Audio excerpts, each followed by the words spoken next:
The Christmas agenda is set. I'm Brent Goff in Berlin. It's time to talk. A Bangladesh garment factory disaster that shocked the world. 8 months on, what has changed?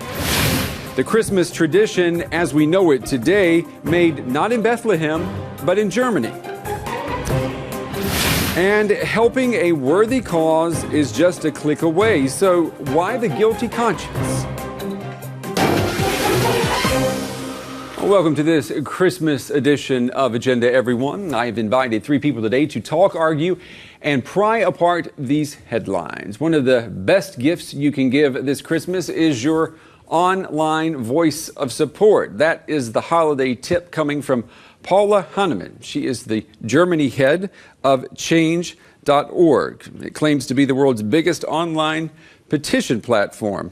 We're looking forward to unwrapping that gift. Paula, good to have you on the show. Thank you. Well, he loves the German Christmas originals, such as a decorated tree and lots of lights, but the American-born Berlin local satirist Eric Hansen says a little more commercialism here would increase the Yuletide glow. You're gonna have a tough sell on that one, Eric. Good to have you on the show. Well, the retail orgy before Christmas would not be possible as we know it without the ridiculously cheap labor of thousands of people in Bangladesh's garment industry. And that brings me back to Hanan Majid. He is a Bangladeshi British filmmaker. Hanan, it's good to have you back on the show. You were here last spring after that garment factory collapsed in Dhaka. I think more than 1,000 people were killed. You were on a mission back then to document the plight of people who make basically the shirts on our backs. What did you find out? Oh, thank you for having me back first. Lots of things have happened since I was last on the show. One of the main things that's happened just recently has been the rise in the minimum wage to 5,000 takas, so that's like 73 euros, I think. But what they really wanted was 8,000 takas, which is around $100. Sorry, that was $73. I mean, is that a living wage? I mean, can a family live on that? Well, not really, to be honest. But the problem was that, you know, the government could not decide on the 8,000 takas because they actually thought the buyers that are, you know, companies like your H&M, your Primark, and these guys, they thought that they would not agree to that. So they second-guessed them and they said, let's go for 5,000 takas. Now, that's a shame. It's a victory in a sense because the wage before was 3,000 takas, and now it's 5,000. So they've got, you know, it's an extra 2,300, 5,300 actually is in total. So they've got a bit more there to play with. But still, I don't think it's enough. Okay. I think it should be, they should go to 8,000 because that's what the garment workers want. They feel that's sufficient to live off. You know, that's sufficient to be able to pay for their rent, to be able to save some money to pay for their bills. Keep in mind, all of these workers are providing monies for their families who live in the villages. They're providing for their siblings to be able to get an education. And, you know, on what was 3,000 takas before, that's not possible. Even on 5,000 takas, it might be possible, but it still means those workers are still, the conditions that they're living in is not great. I mean, they're not living in good conditions, they're not making a lot of money, and yet they're supporting families with this, and they're doing all of that just so we can go and buy cheap T-shirts and, you know, shirts at Christmas time, like we've done this year. Is it in your minds when you go out and do your shopping, do you think about, I mean, the people basically who have suffered so that we can have presents? Well, I think one of the biggest achievements of those campaigns and with all the NGOs and organizations and the workers on the ground who are fighting for more rights, more labor rights, has been done that if now a Western consumer, I know that from myself, I know this from a lot of friends I have, if they look at the tag and see made in Cambodia or made in Bangladesh, they actually have not a blank thought in their mind, but they know exactly what this means. This means cheap labor, bad labor conditions. And do they buy? And they still buy, but I'm just saying, you know, it needs time in the brain to completely, from a thought to your action, to change it. But it's already there. The news is out there, and people know by now. And I think that's the first step. Doesn't make much of a difference though if they still buy. What would you say, Eric? I think it's kind of an illusion that we're changing our attitudes and that we're becoming more aware of anything. I think it's the kind of thing. This awareness is the kind of things we talk about when we're drinking coffee or drinking beer, but when we're actually buying something, it's really not important, especially for like maybe 95% of the population. The normal guy out there just wants a cheap shirt.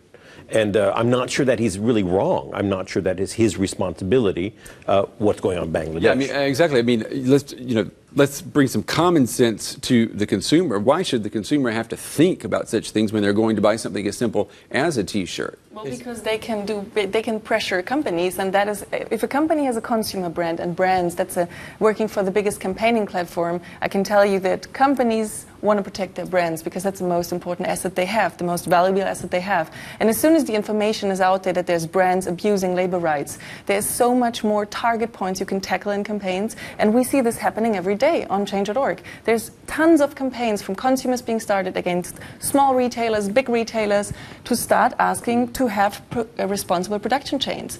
And that's a first step. I'm not saying it's the whole solution. What I'm saying there's so much more awareness than there was 8 or 10 years ago. Yeah, I mean, I'll grant you that. I mean, just because of shows like what we're doing right now, people know about it, and that is a good thing. But these workers, they have a lot to deal with. It is not just the walls and the roofs of Bangladesh's garment factories that can be deadly.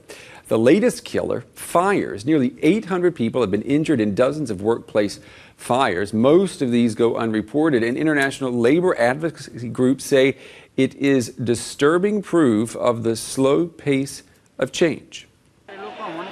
Last April, the Rana Plaza building on the outskirts of the Bangladeshi capital Dhaka collapsed, burying thousands of garment industry workers under the rubble. A 3-week rescue operation began. In the end, over 1,100 people lost their lives. It was the worst clothing factory incident in history in a country that regularly sees deadly industrial accidents. The collapse sparked mass worker protests. The big fashion chains that purchase the mass-produced clothing have been wary about accepting responsibility. Victims of the disaster have so far received little compensation.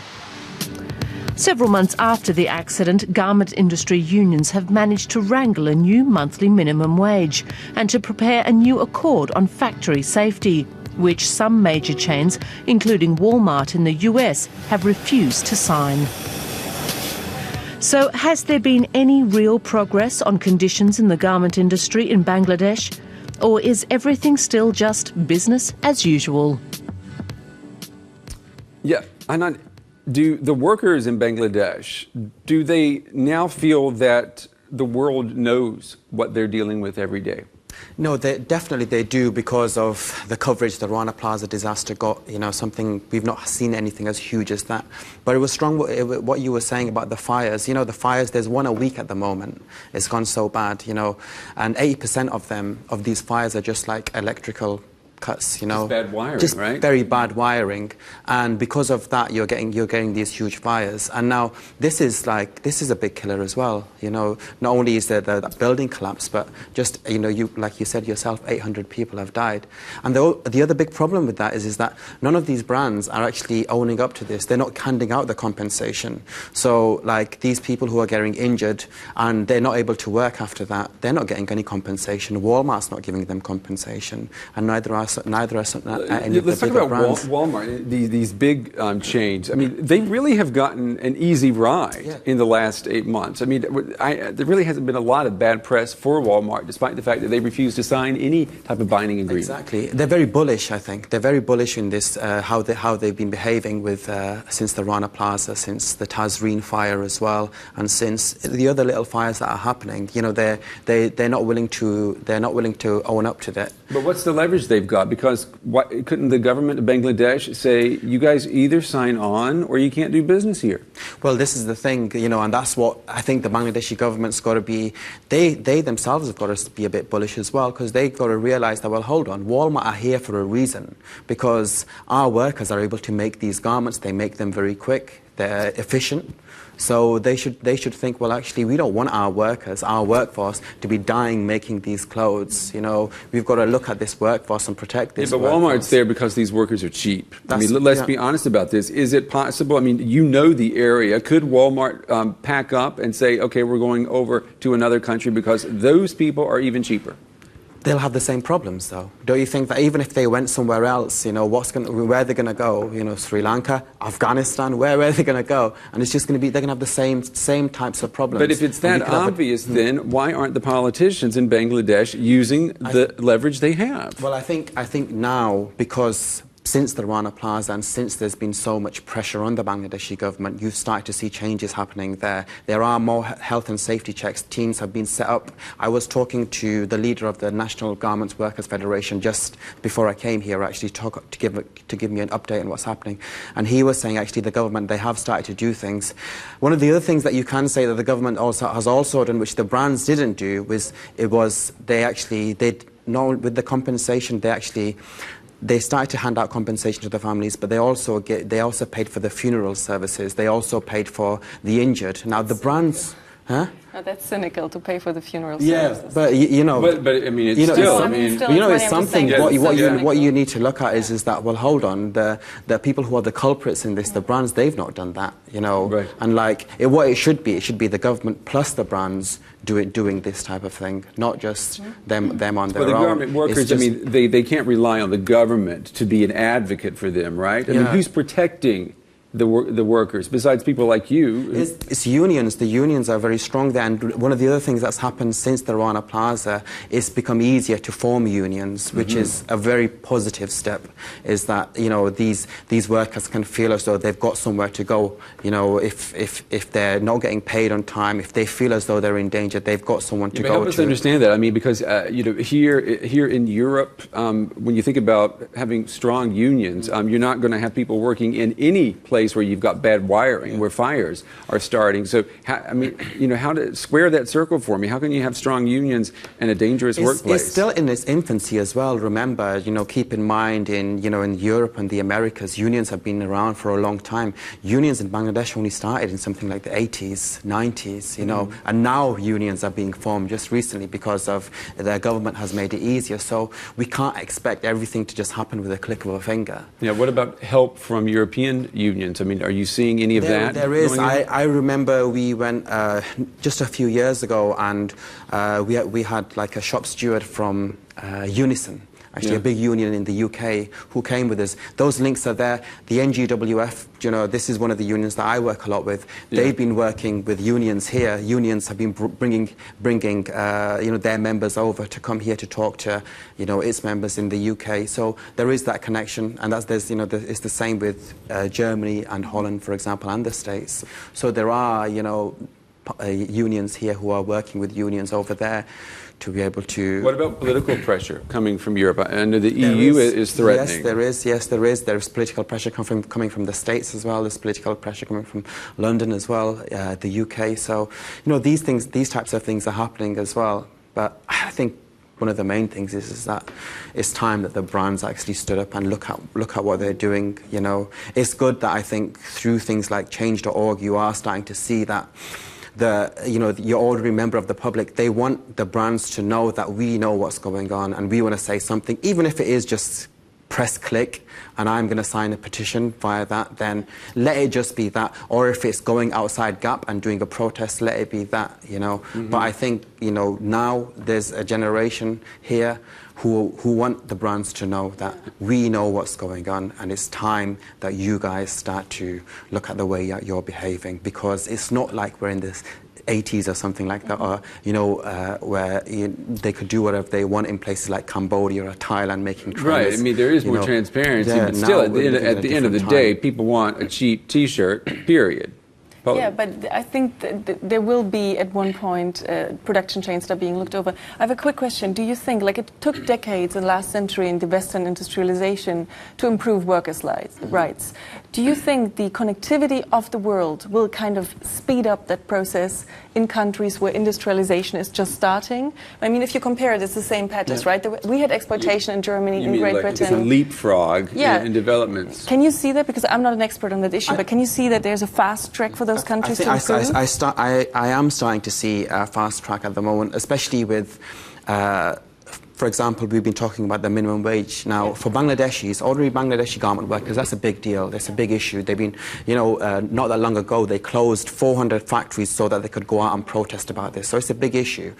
And when I was there in 2010 making a documentary, they were protesting then, and the minimum wage did get risen. And prior to that, they had to wait many years. So now it's only been 3 years, and it's been risen again. And I can imagine that's going to continue to rise because they can see that the workers are at a point, they can put pressure on these brands, on these factories, on the government to make changes. So the economics too is on the workers' side. I mean, the latest numbers that we've been reporting is that by the year 2020, it's not that long away, the average middle class worker in China will earn the same as the middle class worker in the United States earns. Right? So they're going to be parity there, right? It's not that much. Well, still, I mean.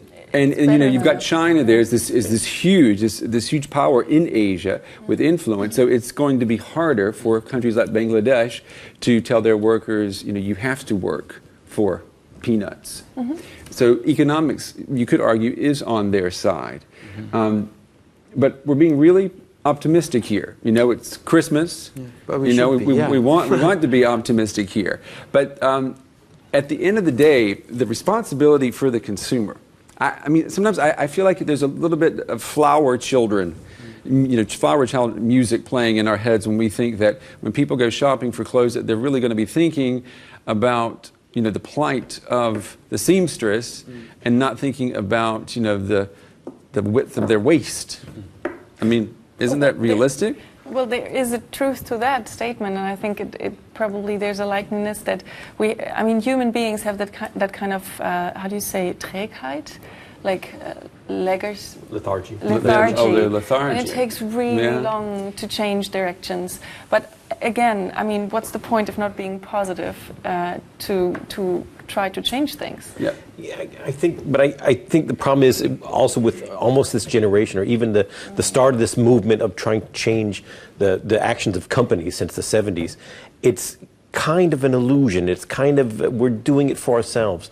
The people who have changed, who got the minimum wage in Bangladesh, were the people who went out on the streets and started throwing things at their government, at their politicians. It's not some guy sitting at home clicking on a link. No, I think we imagine that we're doing all these wonderful things, that we're very aware of politics and what's going on in the world, but in fact, all we really want to do is buy those cheap clothes. And we're not really, it's almost like a hobby. We're not really doing anything. Right, but there's nothing wrong, there's nothing wrong with wanting to be a carefree shopper. No, and something is always better than nothing. Right. It's what you're both doing is good. But this is not paradise, and the human being is not going to change from what he was, 20 years ago, 100 years ago, 500 years ago. He's still a guy who's looking out for his own good, for his own enjoyment. He is his own priority. Yeah. Before we move on, your work, where does it go from here? Well, we've got a few projects coming out. Me and Richard York, who I direct films with, we've got a documentary coming out called Maseba. You just saw a clip from it. That's about child labour, actually, and part of it is actually set in a garments factory, and that's why you saw those clips. And then we aim to do another documentary on the Rana Plaza disaster as well, to give people an update on what's happening, to look at some of the families that have been affected by it, and to actually look at the unions who are actually going out there on the street trying to get justice for those victims who have not received anything yet. Because I think that's one of the biggest things, is that these young women who are breadwinners of their families are not breadwinners anymore, and now other members of their families, younger siblings, are having to go out there and work. And now I think the brands really need to be doing the right thing, and I think that's when people like Change.org do come in, because if you're based in Germany, if you're based in the UK, US or wherever, that's one of the things that you can do. I talked to the leader of the union in Bangladesh, and I asked him, what do you think think, you know, people in places like England and you know, Germany or wherever can do. And that's what he says. You just need to put some pressure on the brands. No one's saying boycott or anything like that, but do put some pressure. Let them know what's happening. Well, good. And plus, you know, your work, obviously, you know, you're doing a lot for the people in Bangladesh. All right, from one troubling retail reality to another. Have you heard of Black Friday? Now, that is the name given to the day after the Thanksgiving holiday in the U.S. It has become a national event. Stores open at midnight and offer big sales to jumpstart the Christmas holiday shopping season. Now, the images this year were disturbing. Masses of people pushing their way to get into stores, trampling each other, hitting, cursing, sometimes stabbing. Well, you won't catch me near that craziness, but I do ask myself, where is the connection between the Christmas story of baby Jesus and mobs of consumers shedding any hint of intelligent life just to get a bargain? Christmas, a time of lights here in Northern Europe. The holiday means many different things to many different people. Some see it as a time to stop and ponder, a time to help others, a time to give. A time for family and loved ones. But there's another side to the holiday as well. As the big day approaches, the gift buying season begins. Christmas is very big for the retail business. The buying frenzy won't stop until December 26th. And everywhere there are rituals. Even Bethlehem has a tree nowadays. Many Christmas customs have their roots in Germany, and the holiday is no longer just for Christians. So what's the real message of modern Christmas? That's a great question for you to answer, Eric. I think we forgot or have completely forgotten that Christmas it has two elements. One is, you know, celebrating the birth of Christ, and was originally was often celebrated on the 24th. But the other is a saint day. It's the birthday of Saint Nicholas, who was a real saint in I think the 4th century or the 5th century in what we now know as Turkey. And he really went around, he was a bishop, and he really went around giving gifts to people. If there was a young girl from a poor family who could not marry because she didn't have a dowry, he gave her gifts, money usually. So the girl could find a husband.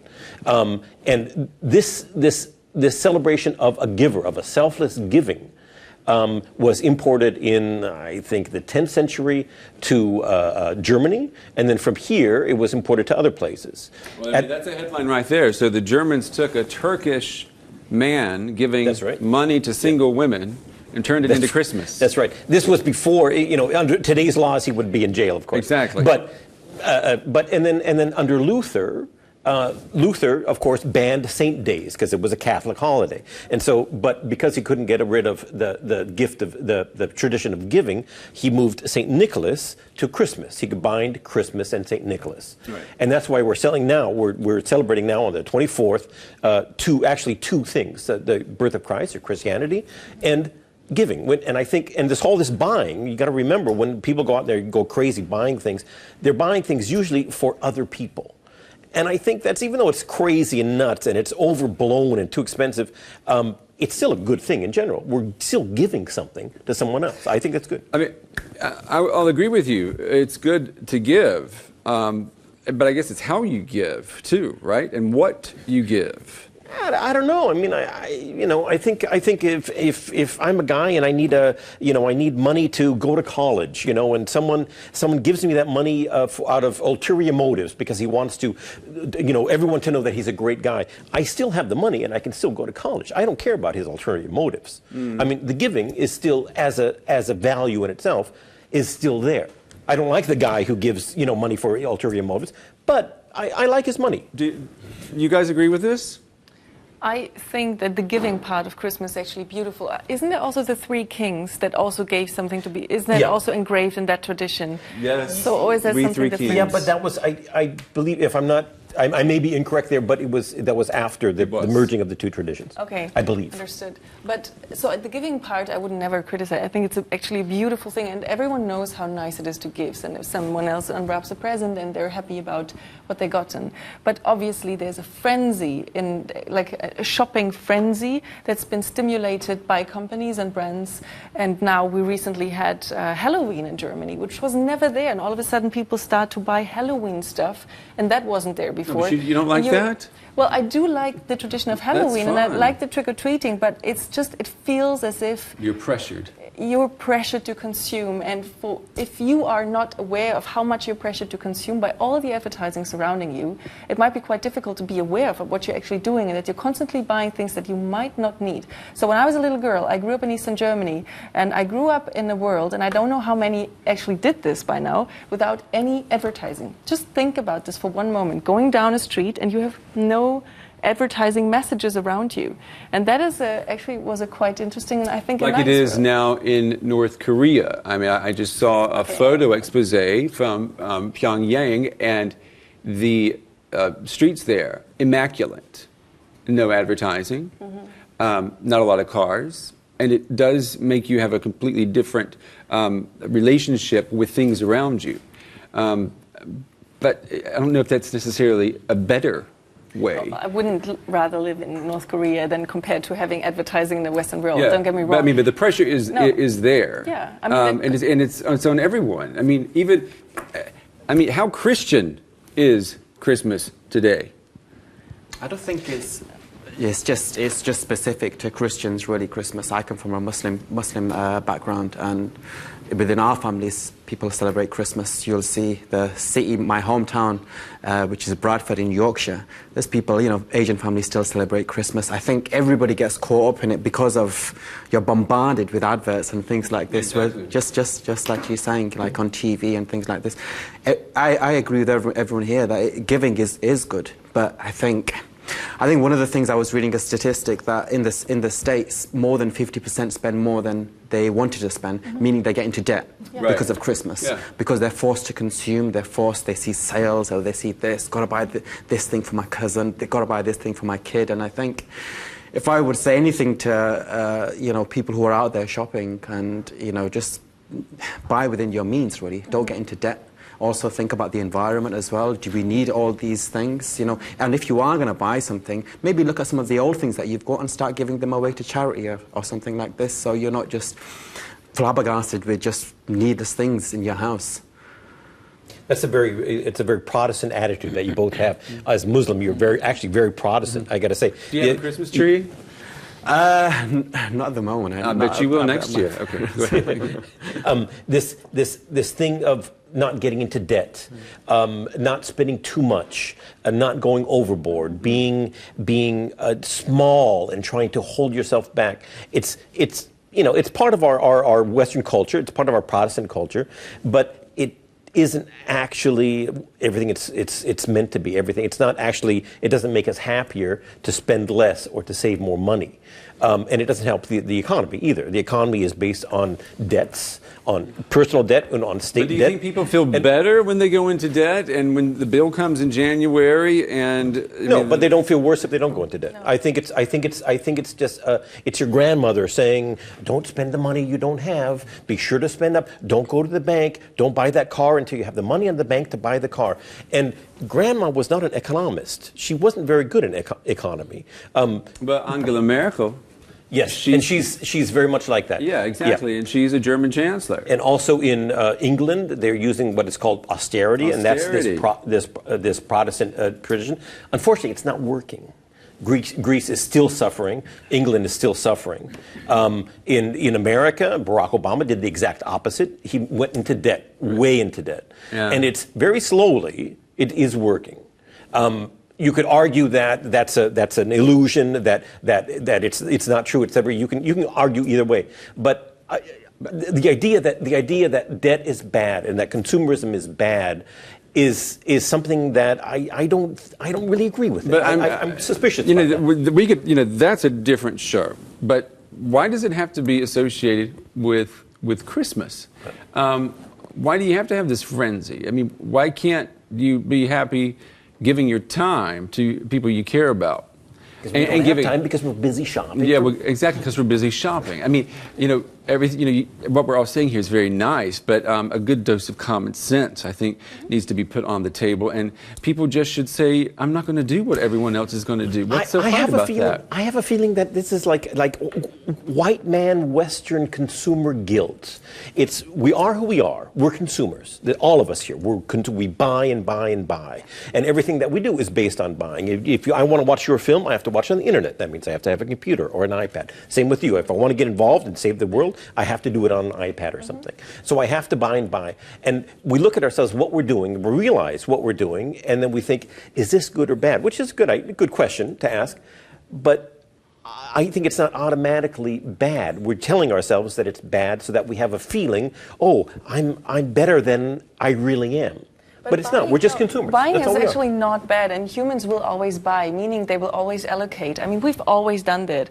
If we had the power to get more grain, we stored more grain. That's deep rooted inside, that you want to allocate basically wealth, you want to allocate security, meaning more food and stuff.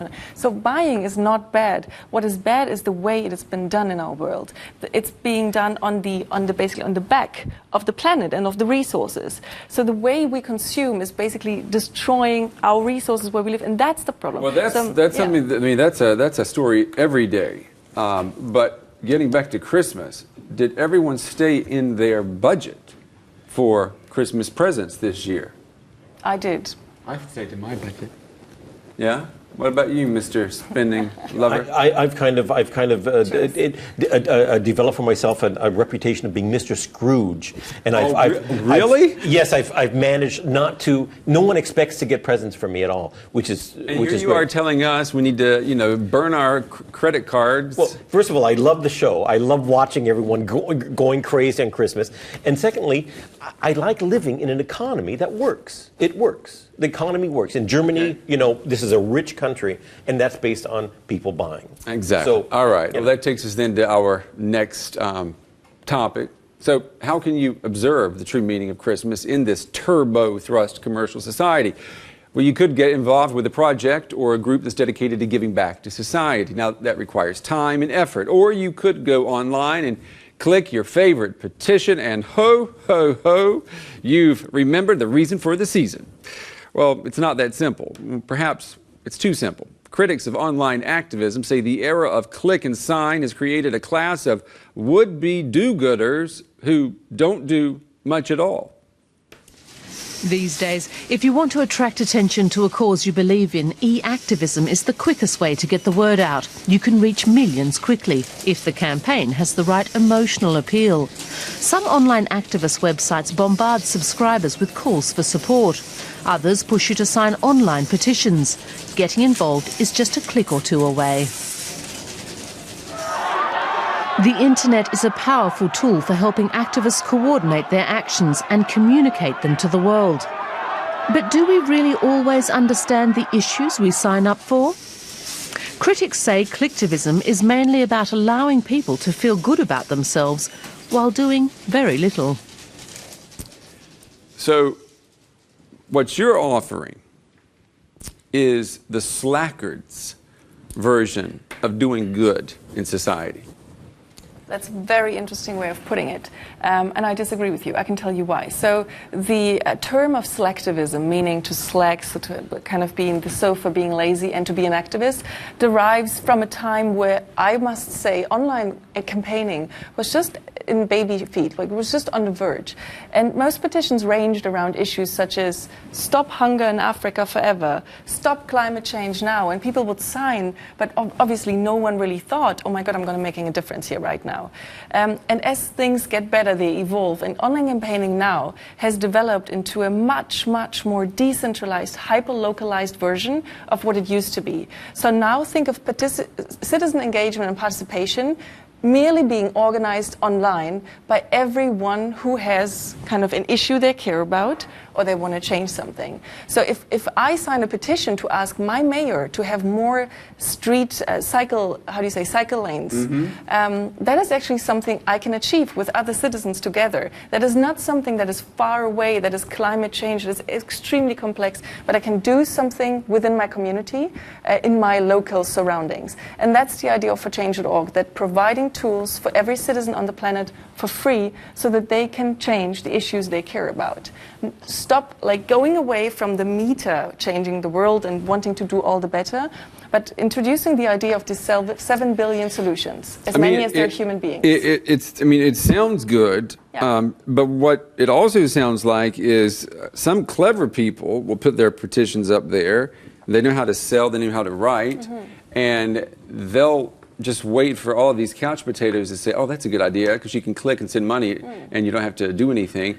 And they're going to make a killing on people's laziness without any accountability. Yeah, well, what we see on Change.org is every day people winning their victories with the support of others. So, you can have this thesis, or you can just look at the reality in the numbers. Tell me, give me an example of how Change.org has changed the world in a positive way that we can recognize. Super simple. So, midwives. The profession of midwives is in danger, especially in Germany, because midwives have to pay so high insurance to be protected that their wage per hour is going down to minimum. So the profession is dying out. For years and years and years now, people have tried to save that. People have lobbied the government to help midwives to come up with a structure that will make their work valuable again. Nothing happened. So here comes this woman. She's a mother of two, both helped with midwives, her children, and she starts a petition on Change.org. So what you should never forget, a petition on Change.org is not something that only takes place online, but it's an issue in the real world. There's a real petition starter caring for it. There's a real decision maker who can make a difference, and there's real people supporting her. So this woman gathered support of 150,000 mothers and fathers around Germany, and they lobbied the biggest two parties in Germany, CDU and SPD, to put the saving of the midwives profession in the coalition treaty. For the new government. For the new government, and they won. So Change.org has actually given content to the grand coalition that's leading Germany. Not Change.org. Change doesn't run any campaigns. It's been Anke Bastrup from the small town of Schwerin in Germany who has run this campaign by her own. But you provided the forum, correct? We provided the tools, yeah. So we provide the platform and people do their same. Let me give you another example of a woman. Did you make any money, though? Does Change.org make any money? Yeah, we finance ourselves because the tools are for free for everyone. So basically, I have to be paid for my work to support people. So how are you being paid? How are you making money? So it's really easy. You come to Change.org and sign a petition, let's say, in human rights issues. So it might be that you then see a small advertisement after signing a petition for, let's say, UNICEF. And UNICEF will ask you to click their sponsored petition. And if you connect to UNICEF then and agree to, for instance, sign up to their newsletter, we will be getting paid a small amount of money. It's called cost per lead acquisition. Okay. And we basically connect you to UNICEF or WWF or Greenpeace or Oxfam, thousands of organizations worldwide. That's creating networks, and you've got organizations with deep pockets that are paying you for doing the networking for them. Well, yeah, deep pockets, they have money. Compared to us, they have much more money, but obviously compared to governments and corporations, they don't. But what's interesting here is that we believe that online petitions or online actions done by the citizens, they can change things. But obviously, you always need incremental change. You need organizations who work on a long-time basis on issues to make sure it's not a one-off spliff to change them. So what we do is we connect people who are having signed that they want to be involved, and that's 50 million now worldwide. So we're growing by 3 million users every month. It's 50 million now, it's 1.5 million in Germany, and we connect them to the organizations who then do the longer term involvement. Okay. That's the idea. This sounds good.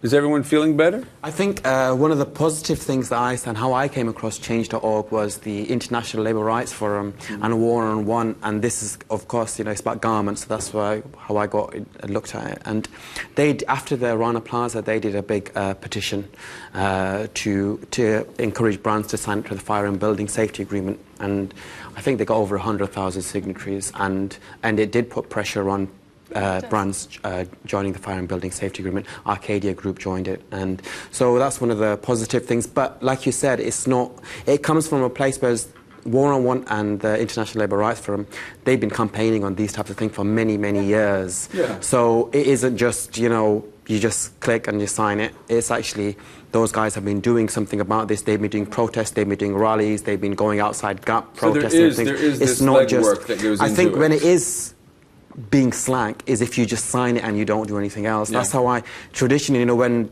I used to go on protests and things, you would actually go out there, you'd go out on the street, you'd sign petitions and things like that, physically sign petitions. Right. I don't think it's, if you're just... The critics say that that's what's lacking now. Yeah, it needs to be a combination of all three things, say, where you take a huge interest in what you're signing. All so right. if it is the midwifery thing, you look more into it.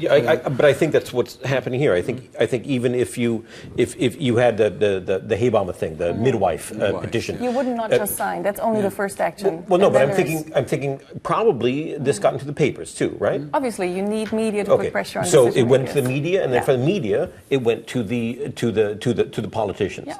Well, but we had that before the internet. In the 70s, you would get someone. You have a little organization. You go to the media, and the media goes to the politicians. Yeah. So it's the same thing. It's the same thing, but it's much easier now for you and me, or for people who have no access to power That's the whatsoever, problem. to start to create a movement. That's the problem. The 150,000 people who clicked on that petition, it's nice, but they didn't actually do anything. They have the that's not feeling true. that they That's not did true. something. It looks like but this from who the did outside. it are these guys, the journalists who took it and went with it. Those are the guys who do something. Yeah. I would strongly disagree here, because I think it's coming together. It's those who work, it's the journalists, it's the informed public, and we have reactivation rates within one campaign from 50 to 70%. So most people never just sign. They will then What is a reactivation? So a reactivation would be they have a Facebook demo, they have a phone-in demo, Okay. they have Okay. real Okay. demonstrations on the They do streets. more than just. Oh yeah. But what about the circle of opportunity engagement. cost of being on change.org? Does all this clicking at home, which is nice and comfortable, does it prevent people from going out and actually helping homeless people?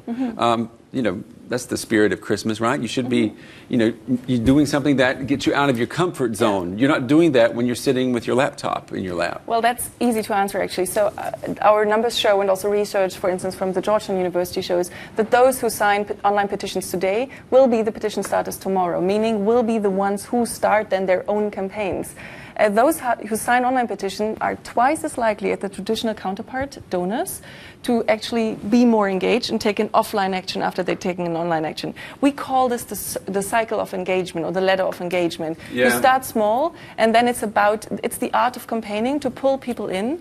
And we can see, if you signed 10 petitions on change.org, the likeliness that then you will start your own campaign, because you've gotten how it works, you've gotten how you rally for support, is increasing immensely, and that's the idea. Okay, we're running out of time. It is Christmas. Did you all get what you wished for? Yes or no? I did, yes. I got time with my family, amazing food. So. Yes, I did. Scrooge? Yes, I did. I did, without giving much. I did actually get what I wished for. Okay. And yes, I did. I got some nice presents and some nice food. Okay, good. That's good. Well, I did as well, and that's going to wrap up this Christmas edition of Agenda with Brent Goff. Remember, you can contact me on Facebook. You can tweet me as well at Brent Goff TV. And if you want to watch the show again, go to DW's website, or you can watch us on YouTube. I'm Brent Goff in Berlin. Join me next time when I set the agenda for the final time in 2013. Merry Christmas, everyone.